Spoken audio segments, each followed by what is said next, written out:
എല്ലാവർക്കും good morning. അപ്പോൾ നമ്മൾ ഇന്ന് ഉണ്ടാക്കുന്നത് ചപ്പാത്തിയും അതുപോലെ തന്നെ കോളിഫ്ലവർ പൊട്ടറ്റോ കറിയുമാണ്. അപ്പോൾ ചപ്പാത്തിക്ക് നമ്മൾ ആദ്യമേ കുഴച്ച് അത് റെസ്റ്റ് ചെയ്യാൻ വെക്കുക. കോളിഫ്ലവർ തലേന്നേ നമ്മൾ ഉപ്പും അതുപോലെ മഞ്ഞൾപ്പൊടി ഇട്ട് വെച്ചിട്ടുണ്ടായിരുന്നു.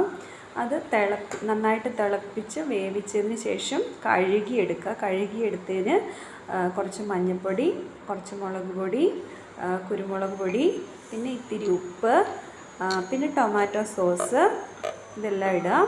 പിന്നെ കുറച്ച് അരിപ്പൊടി നമ്മൾ ഇതിനകത്തോട്ട് ഇടുന്നുണ്ട്, ഒരു ക്രിസ്പിനെസ് കിട്ടാൻ വേണ്ടിയിട്ട്. എന്നിട്ട് ഇതൊക്കെ ഇളക്കുക.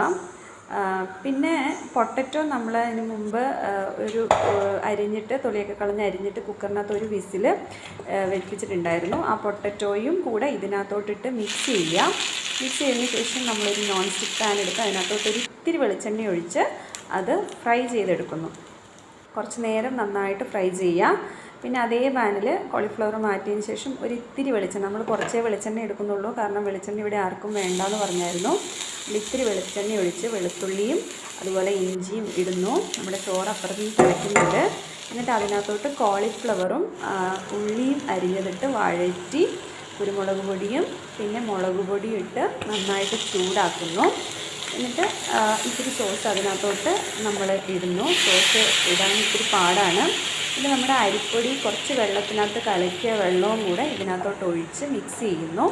പിന്നെ കുറച്ച് വെള്ളവും കൂടി ഒഴിച്ച്, ആവശ്യത്തിന് വെള്ളവും കൂടി ഒഴിച്ച് അതൊന്ന് തിളപ്പിച്ചെടുക്കുന്നു. അപ്പോൾ നന്നായിട്ട് തിളച്ച് വരുന്ന സമയത്ത് നമ്മൾ ഫ്രൈ ചെയ്ത കോളിഫ്ലവറും പൊട്ടറ്റോയും കൂടെ അതിനകത്തോട്ട് തിളപ്പിക്കുന്നു.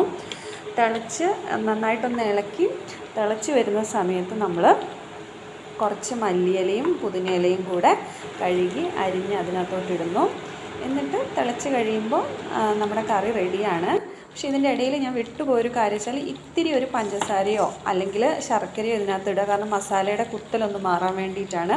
അപ്പോൾ അത് ഞാൻ മറന്നു പോയതുകൊണ്ട് കറി വാങ്ങി വെച്ചതിന് ശേഷം ഒന്നിടുവാണ്, കാരണം ചൂടുള്ളതുകൊണ്ട് അത് അതിനകത്തോട്ട് അലിഞ്ഞ് ചേർന്നോളും. അപ്പോൾ കുഴപ്പമില്ല. പിന്നെ ചപ്പാത്തിയും പെട്ടെന്ന് ചുട്ടെടുക്കുന്നുണ്ട്.